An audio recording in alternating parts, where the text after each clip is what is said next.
Hi, guys. For Dr. Linda Mora, How are you? this is more than she could have imagined. Hi, I'm Linda Mora. It's incredible. Incredible to see so many little kids coming in, and they're all excited about a new school, and the parents are entrusting us with their children, and it's just, it's awesome. Dr. Mora's journey began in Raymondville, Texas. She grew up the oldest of four, the daughter of Conrado and Elvira Garcia, surrounded by extended family. Her aunts, uncles, and cousins all lived in the same neighborhood and gave her a strong sense of family and community. There was little chance of getting in trouble because number one, it was a small town, and then coming with all family around you, I mean, by the time you got home, people knew what you did. And what Linda Mora did was thrive at school, taking part in extracurricular activities and enjoying time with friends. Linda and I have known each other practically all our lives. In fact, her mom was in my mom's wedding, and she was a twirler. She was the type of person that was popular in high school. So you always knew she was in the mix of things. And she had a lot of friends in high school. I was a little stubborn, and I didn't place enough emphasis on schooling as I probably should have. I like to have fun. I was in the band, and I was a twirler, and I was picked most popular my senior year, and so that kind of, studying was not my priority. But her education was a priority to her parents.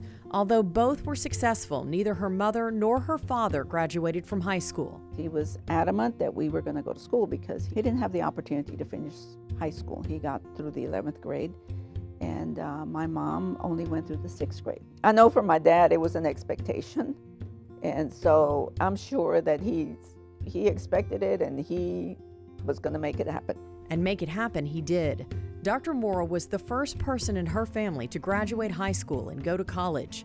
She attended Texas A&I University in Kingsville, and there she found lifelong friends. She came in, she was this beautiful girl. She was just such a wonderful, warm person that it was easy to get to be her friend. She's very, very honest and straightforward with people, which is good. She's a true friend. She graduated with a Bachelor's of Science in Home Economics and decided to teach. Her first job at Ben Bolt High School, south of Alice, Texas. She started shortly after her twins, Patricia and Diana, were born. In the following years, Dr. Mora taught in the classroom in Corpus Christi and Laredo. During that time, her son Sal was born, and she earned her master's degree. It never mattered that she was exhausted. She's driven, she's determined. Dr. Mora moved out of the classroom as the curriculum supervisor in Zapata County and then moved into administration, serving as assistant principal, and assistant superintendent in the United ISD. She worked for several years at the Texas Education Agency and Region 13 when the new superintendent of Northside heard about her. Had the interview, and actually we laugh about it because I think our interview lasted about 3 hours. He said, "Come on in here, we're just going to visit." And I thought, 3 hours later, I'm thinking, okay, this wasn't a visit, this was a grilling session. After that 3-hour interview, Dr. John Folks knew who he wanted to be the Deputy Superintendent for Curriculum and Instruction at Northside. I had never met Linda Mora before I interviewed her, met her for that interview that day. Didn't know who she was, had never met her at TEA. It was it is one of the best hires I ever made in my 25 years as a superintendent. The two worked together for 10 years. Dr. Mora is especially proud of the work they accomplished. During that time, the district was recognized every year except one by the state of Texas accountability system.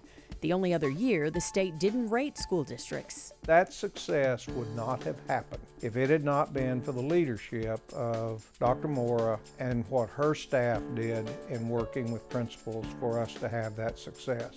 My success as a superintendent in Northside is because of a lot of people. But Linda Mora is one of the reasons that I think we were so successful in my tenure as superintendent in Northside. And when the Board of Trustees decided to name a school after her, I was stunned. I think I said, have y'all lost your minds? Because I thought, it was incredible. Is it really me? Hispanic little girl from Raymondville, Texas, that has a school in Northside, one of the best districts in the state. Yeah, there are no words.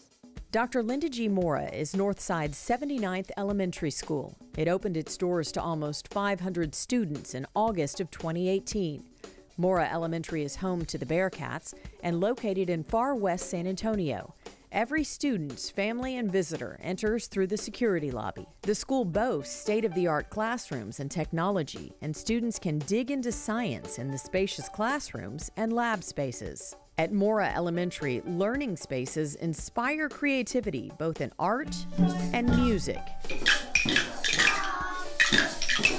And the design of every space was carefully created to foster a love of learning, from math to reading and everything in between. And it's not just in the classrooms. You can see children trying new things in the gymnasium, exploring on the playground, and even in the cafeteria. But for Dr. Mora, this is more than a building. It's a legacy and the hope of a bright future for generations to come. I just hope that in this day and age of bullying and disrespect, I hope that that's one thing that they walk away from, that their legacy is one of respect for each other and making lifelong friends and, yeah, studying hard and, making good grades. And for those who know Dr. Linda Mora, there is no one who deserves this honor more. Out there, Linda, this isn't something the board did just because they liked you. They didn't do it just because you worked in Northside and you did a good job. They named a school after you because you earned it. She's true to herself and she's true to the people she knows. She doesn't deviate from that. We, all of us together, we think this is such an honor, and that we think she's always been Linda, always will be Linda. And we love her, we adore her, and we are just so proud.